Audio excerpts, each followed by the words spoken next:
AI, machine learning, deep learning, you hear these buzzwords thrown around all the time, right? And a lot of times people use them like they all mean the same thing, but they don't. So today, we're going to clear up the confusion. We're going to build a really simple map that shows how all these pieces fit together. Let's dive in. Okay, let's start with something you probably do every single day. You pick up your phone, you look at it, and boom, it unlocks. It feels like magic, doesn't it? But it's not magic. It's actually a whole stack of incredible technologies working together. And to understand how it pulls that off, we've got to start at the very top of the food chain.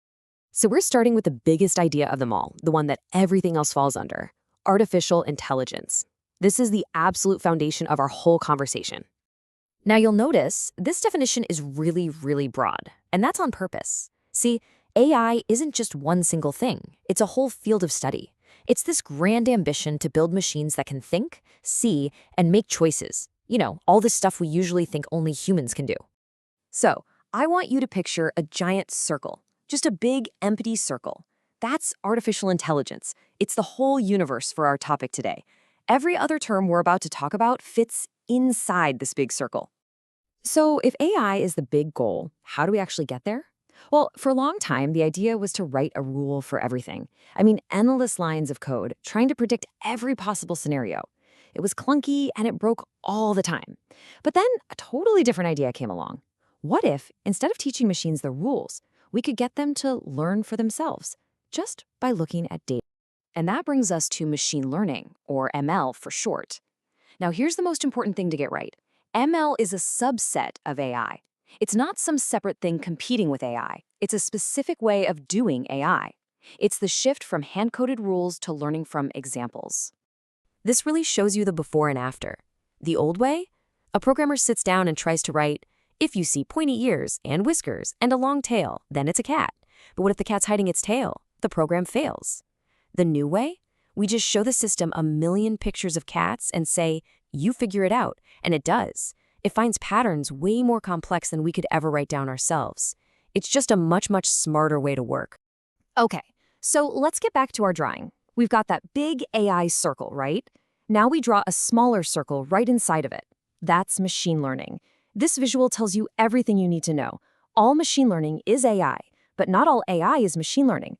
There are other ways to build AI, but ML is by far the one that's changing the world right now. But we're not done yet. We can go even deeper. Inside the world of machine learning, there's a particular method that's behind almost all of the mind-blowing stuff you've been seeing lately. I'm talking about those incredible AI art generators and chatbots that sound totally human. And that is deep learning. The deep part just means it uses lots of layers in what's called a neural network, which is a system that's kind of inspired by the human brain. Think of it this way. The first layer might just spot basic stuff, like lines and colors. The next layer takes that info and finds shapes. The layer after that might find eyes and a nose. By stacking these layers, by going deep, these models can learn to recognize things that are incredibly complex. So let's add one more circle to our picture. It's the smallest one, and it goes inside the machine learning circle, which of course is inside the big AI circle. See the pattern here? AI is the goal. Machine learning is a method to reach the goal, and deep learning is a really, really powerful tool to use that method. Goal, method, tool. It's that simple. Okay, so we have our three nested ideas, AI, ML, and DL. That's great, but what does any of this have to do with your phone unlocking? Well, now we can finally add the last piece of the puzzle. This isn't another layer, it's the application. It's what we do with all this stuff. And that brings us to computer vision. This is the field of AI that's all about one thing: teaching computers how to see and understand the world through images and videos. So computer vision isn't another nested circle, it's a task. It's a problem we're trying to solve. And to solve it, it uses all the tools we just talked about: AI, ML, and especially deep learning. And here's a really important little side note.